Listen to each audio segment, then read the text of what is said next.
What's going on, everybody? Welcome back to the show. I'm your boy John. This is my homeboy Chris. Today, we're going to review the Bicycle ArchAngels deck produced and released by Theory 11. Let's fucking get into it! Graphic designer, musician, creative, card enthusiast, chef, producer, magician, card enthusiast.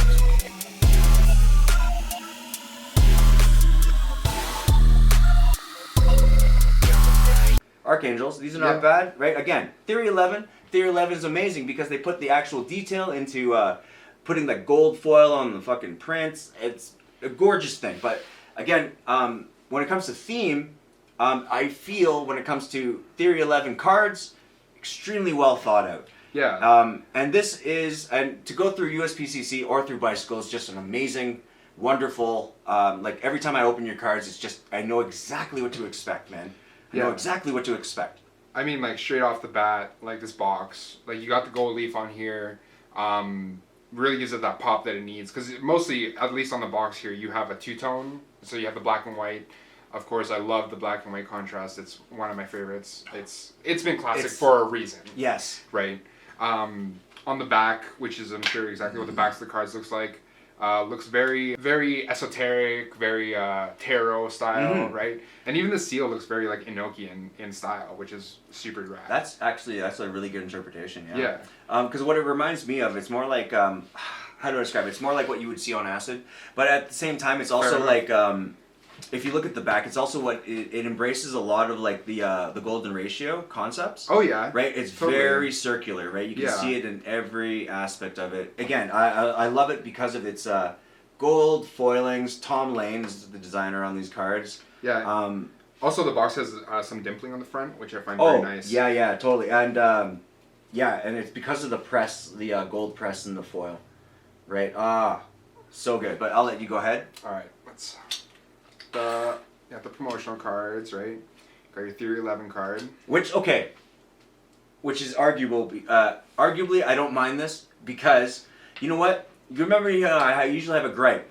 Usually Bicycle or USPCC always has their own ad card, and then they always have, for some reason, another of their ad cards, which I've always said could be a gaffe. But in this case, it's Theory 11 one. I feel you need both to have that kind of branding. Yep. So respectfully, I'm not going to shit on it like I always do with the other ones. Fair enough. Okay. So, I mean, like I said before, like the backing is exactly like it is on the box, right?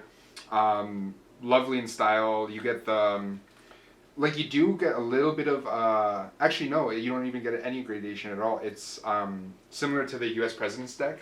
Oh, right. It does have that hatching style, which gives you like almost an illusion of gradation from like of grays, but it's really just like super thin lines and grouped together to kind of give it that illusion. But yeah, if you look in here, in the corners, right, you have like these curved lines, which really just give it that extra bit of texture, which is just awesome.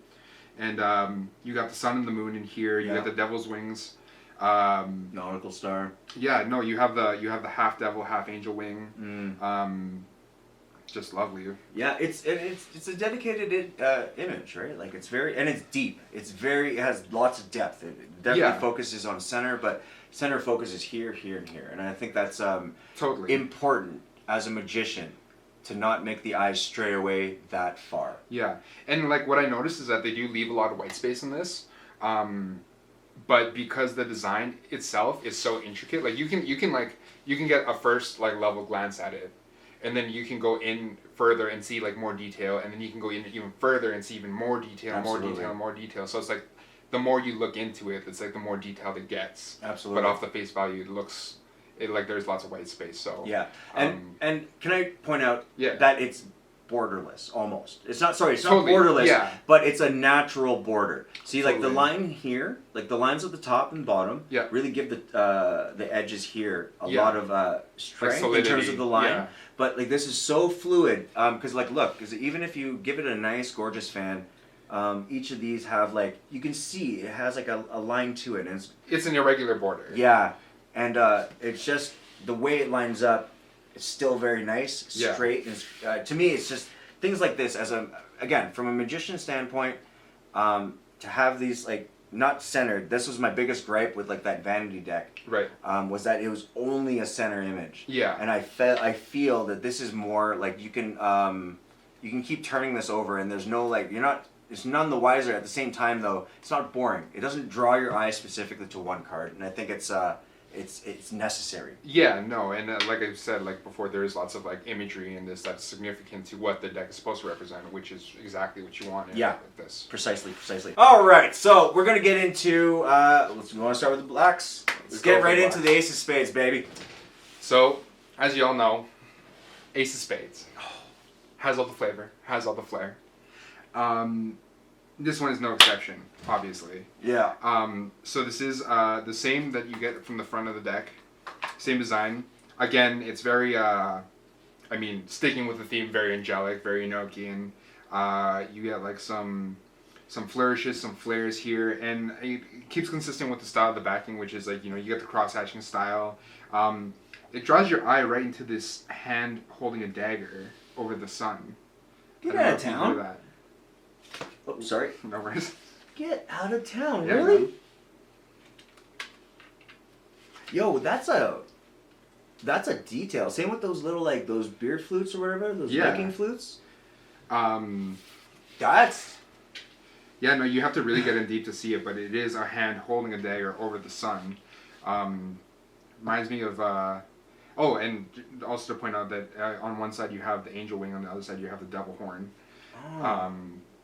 Just small details like that. It's what makes it unique, right? It makes it, it gives it that flair that's like, it's not so in your face. You have to really look for it, but once you see it, it's there. Yeah, those are little subtle details that really add to the overall quality of the aesthetic. Yeah, because totally. It's also part of the theme, right? Yeah, no, and it's yeah. You definitely get this duality, right? Mm. You get it in the back, you get it in the fronts.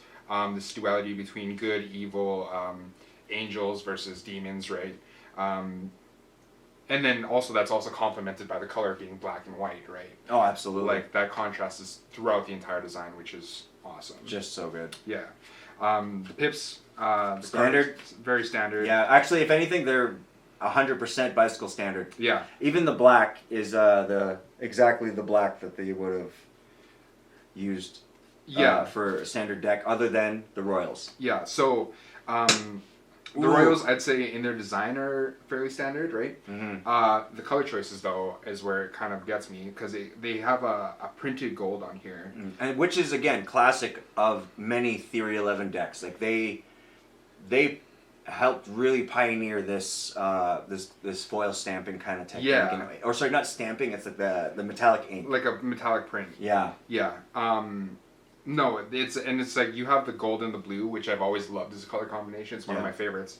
You get the red thrown in there, and you get the black and gold. You get the black and red. I feel like there's so many color combos in this that like basically all the colors are in some portion or another combined with each other. So you get all the color combinations. Mm-hmm. Right? But yeah, no, lovely deck. Of course, the border is blue as opposed to black. Yep. Really helps tying the royal with the card. Yeah, right. Yeah, with the blue overtone. For sure. Yeah, no, I love it, and you get the same with all the royals, right? Yeah. Oh, okay, hold on. So the spades, from what I see, are mostly blue with some gold, right? Yeah, blue on gold with red. Yeah. When you get to the clubs, though, right? I feel like you get more of a black dominance. Actually, you know what? That's not even true. I feel like it's actually, look at this. Bang. Right, if you look. Yeah. That's the patterning right there. Is the kings have a particular white, black dominant. Yeah. Black and red, centric. I would say. Yeah. Dominance. The queens have more of a red centric, and the jacks have more of a blue centric. Yeah. I wonder. Is that actually? Yeah. It goes the same with all the blacks right here. Yeah. Okay. So that's really cool. I've actually never noticed that before. Yeah. And in terms of the other aces, we usually try to point out if there's anything special about them.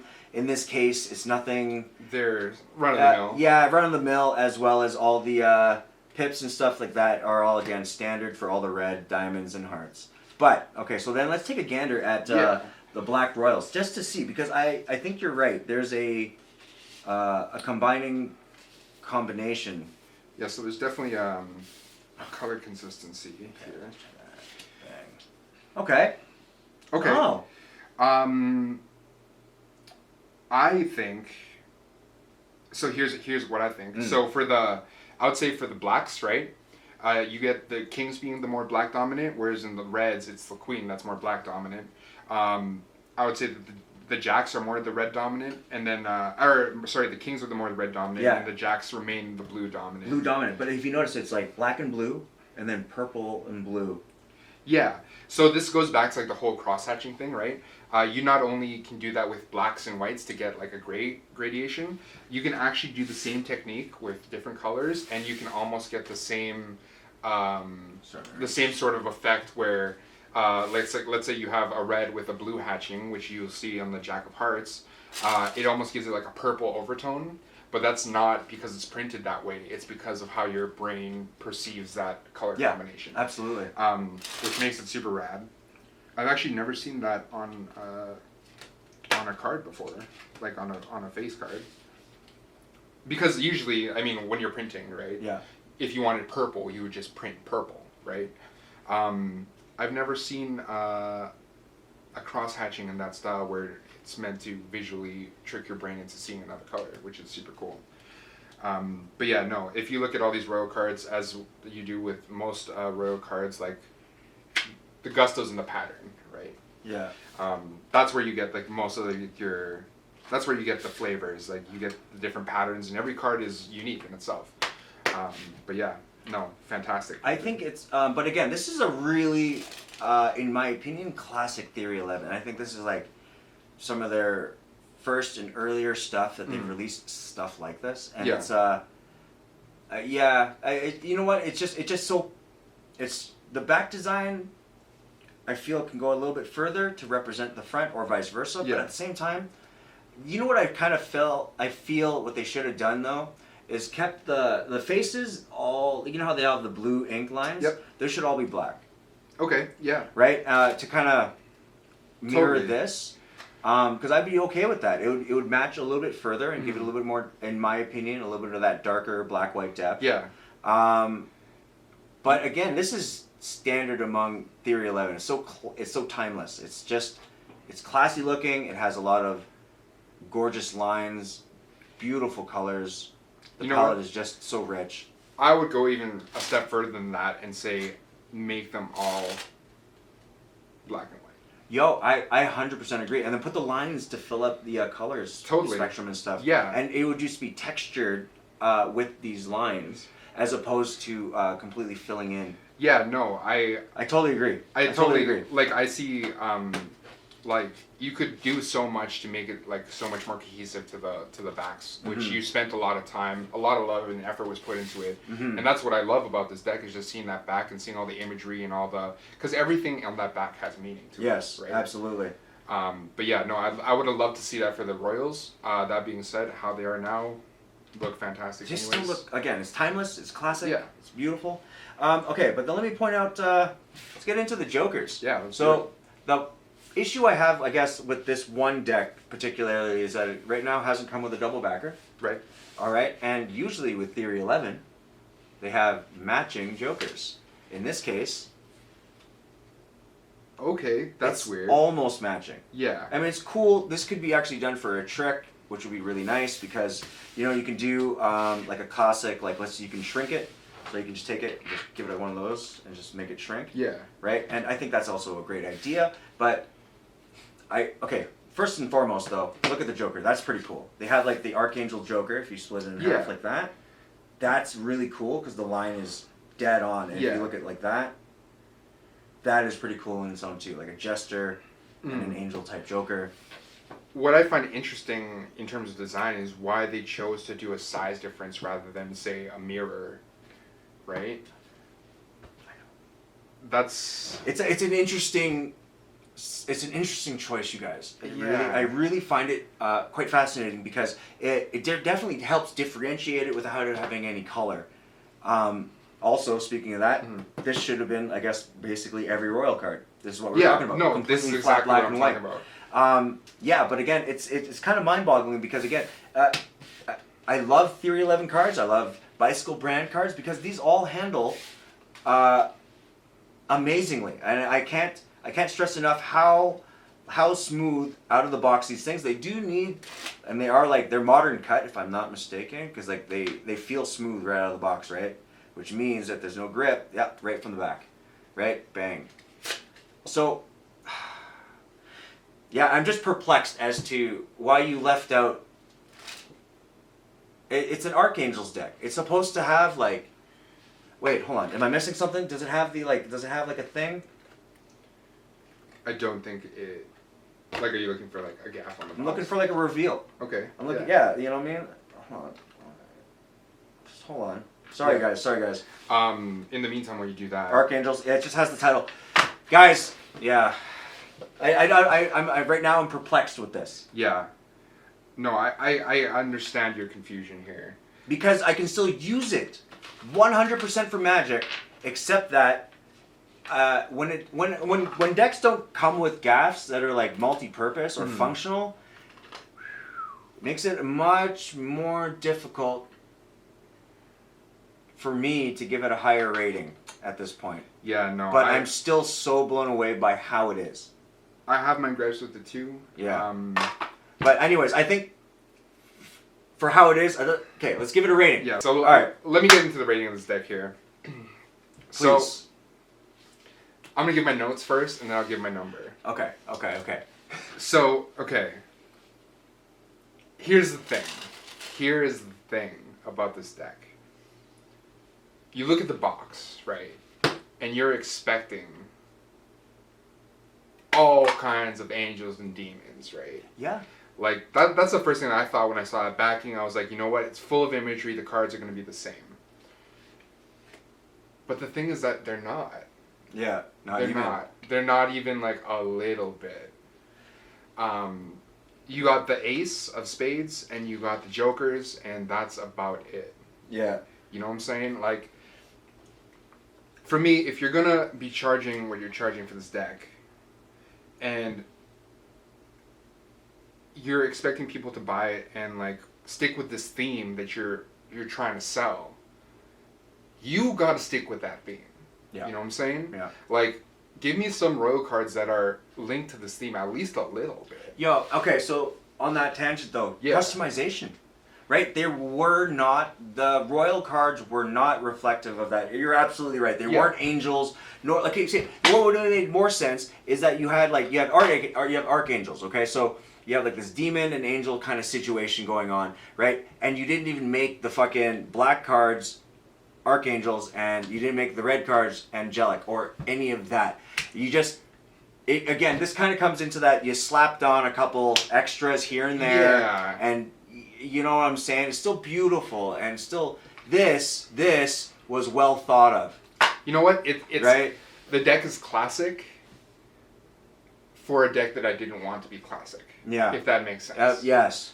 You know, it's like I wanted this theme because I love the backing, I love the artwork, I love the style that you put into it, but that style is not reflective throughout the deck, right? And it's only really reflected here. Yeah. On the Joker. Yeah.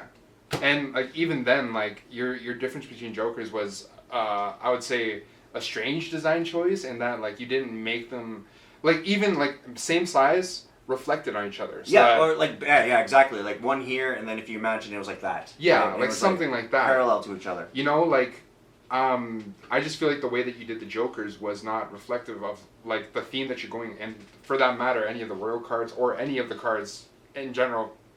Maybe with the exception of the Ace of Spades. Yes, and the Ace of Spades, again, was well thought of, but it was reproduced here. So it wasn't anything new, right? You weren't revealing anything new from the pack. You just basically gave it all. It's like seeing the entire movie in a trailer. Yeah, exactly. You get what I'm saying? And, exactly. And I still, again, I got 311, man. I adore your NPH pack. I adore your SNL. You know what I mean? Like all of your stuff has been so good. 311 has made some killer decks. It made some killer decks, and I just like this one fell flat for me, honestly. 100%. Okay, so right now for my review, I don't disagree. with anything you just said. But to add to that, I like handling cards and I like card magic. It pisses me off when I love a deck so much and it just refuses to be good. In the sense that, like, the back design makes a ton of sense. Okay? Totally. Right? But you guys didn't add any extras. It's not Magic friendly. And yeah, sure, you could be like, oh, well, what about your sleight of hand? What about this? What about... Yeah, great. I'm not a classic magician. I'm a new magician. I like things utilitarian. I like things that allow me to physically take it out from the box and go with it with as many different ideas as possible. I don't want to be the guy that does grandpa tricks. Right? The same fucking sleight of hand stuff that you see everywhere. You see it at every YouTube channel. You see it in every Instagram. It's all the same. But at the same time, there's still great... Like, look at Patrick Kuhn. He's fucking pulling off shit that it is all theoretical from, like, Expert at the Card Table, you know, or any of those, like Royal Road to Card Magic. Any of those books, he's reinvented a lot of those tricks. Yeah. To work for him. And... that is what I call modern magic. This right here is flashy for the sake of it. And it's titled as such, for the sake of it. What was the point of calling it an ArchAngels deck when it doesn't reflect necessarily what that means? Look, when I say that, look, this, like the Unicorn deck, had just basically just colors and a simple back design that it just gave up. Okay? But what it did offer was colorfulness, cohesion, and things that really brought it together as a whole. Subtlety. Yeah, dude. It's so much of it on the subliminal level really spoke through the deck. So for that reason, and for that fucking reason alone, I'm going to give this fucking deck a 5. I hate to fucking give it a 5. I really do, because it bothers me that you guys fucking... You choked a little bit. You choked just a slight bit, because that's what's missing, is that little extra. And I'm going to say this pretty much for every other deck too. If you guys don't give extras with your packs, you guys are literally missing out, or letting down a demographic of your actual sales. Right? Magicians might not make up a large amount of it. But let me tell you about people who purchase a brick. That's 12 decks, a brick at a time. Magicians! Right? They want utility out of the fucking cards they enjoy, and I really enjoy this deck. The problem with it is that it's plain as fuck. Right? And I come here for some fucking customization, not just fucking like, oh, I made a fancy fucking pack. Yeah. Right? And then here's a back design that basically is mirrored. I mean, like, for me, it's just a thing where it's just like, you know, like, there's no cohesion between the backs and the fronts. Like, you have a good artist here, man. Like, incredible. You had an awesome artist here, and you gave him the back and you gave him the box. Yeah. And you gave him the ace of spades, and everything else is like, you know, it's the same as every other deck. And you know what? When I saw this, I was excited because, you know, you got the gold leaf on it. It looks real crisp. It looks real good. The design is awesome. Until you flip it over and you see the actual cards, and it's just like, well, it's just like every other shit, you know? Yeah. Yeah. So again, for that, I give it a 5. What do you say? I also gave it a 5. All right. So that literally is the lowest fucking deck so far we've reviewed. And again, I hate for it to be a letdown, but for us, it's the facts. Coming from a design standpoint, it's you guys missed a couple on the notes. And from a magician and a card handling standpoint, everything about the cards is the shit. Everything about it being appealing to the audience is a little bit harder to pass. Okay, so you get a 10, a 10 all day, baby. 10 out of 20. Yeah, 50%. 50 fucking percent. It's barely passing, guys. My God. Anyways, that is a wrap on the motherfucking Bicycle ArchAngels deck, brought to you by Theory 11. Again, amazing deck. If it had some extra love, right? Just a little bit of TLC in there. Just a little bit of TLC. You can find me and his info down in the description box below, as well as information on where to buy this deck and look it up. If you guys want to leave a comment in the comment section below, feel free to, as well as you can reach us in our description. You'll find us on Instagram and all our connects through that. And yeah, I'm your boy John. This is my homeboy Chris. We'll catch you guys in the next video. All right? Peace. Peace.